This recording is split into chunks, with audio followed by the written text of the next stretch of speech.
Alright, here we are moving up just a little bit further in difficulty level. We're solving a rational inequality, and if you'll notice here we have x minus 5 over x plus 1 is less than 1. Well, remember that in order to be able to solve these rational inequalities, we have to have a single rational expression compared to 0. We don't have that in this case. So we're going to have to do some algebra before we can actually work it. We're going to, first of all, subtract 1 from both sides so that we can get that equal to 0. Or not equal to, less than in this case.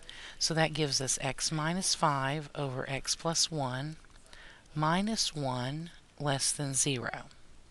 So at least we're compared with 0 now. But we don't have a single rational expression. We're going to have to get that, which means we're going to have to put these two things together. That's going to be subtracting these expressions. So we need a common denominator, and in this case that's going to be x plus 1. Our first fraction here was already over the common denominator, so that's x minus 5 over x plus 1. But this one, technically, 1 we could say is written over 1. So we would have to multiply top and bottom by x plus 1 so that it turns into the common denominator. So really we have 1 times x plus 1 on top, which is just x plus 1. Now that we have common denominators, we can go ahead and put those numerators together. So that would be x minus 5. Now remember, we are subtracting off this entire numerator, which means we have to distribute the negative. So that would be minus x minus 1 all over x plus 1, less than 0.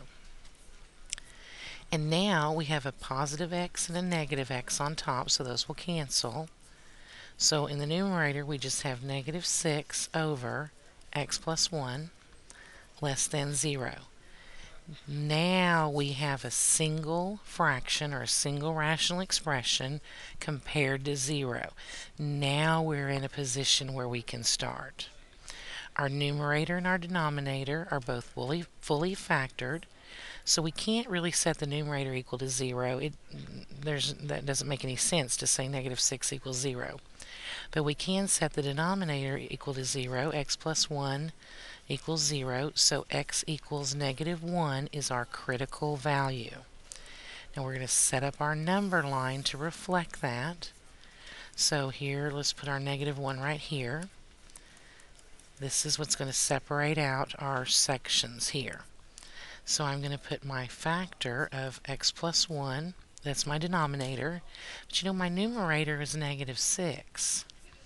It doesn't matter what numbers I choose to the left or to the right of negative 1, negative 6 is always going to be a negative number. If I choose, like say, negative 2 over here, negative 2 plus 1 would be a negative number, and then a negative divided by a negative is a positive.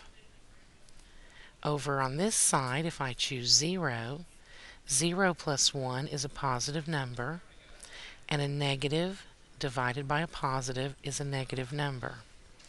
Now remember, we were looking for the places that were less than 0. So less than 0 means negative numbers. So our answer then is going to be this section over here to the right of negative 1. So it would start at negative 1 and go all the way to infinity. Now is negative 1 going to have a parenthesis or a bracket? In this case it will have a parenthesis because we're just working with less than, so the endpoints are not included, and also because negative 1 causes a 0 denominator. So we can't include it actually as a valid x anyway. So our answer here now would be negative 1 to infinity.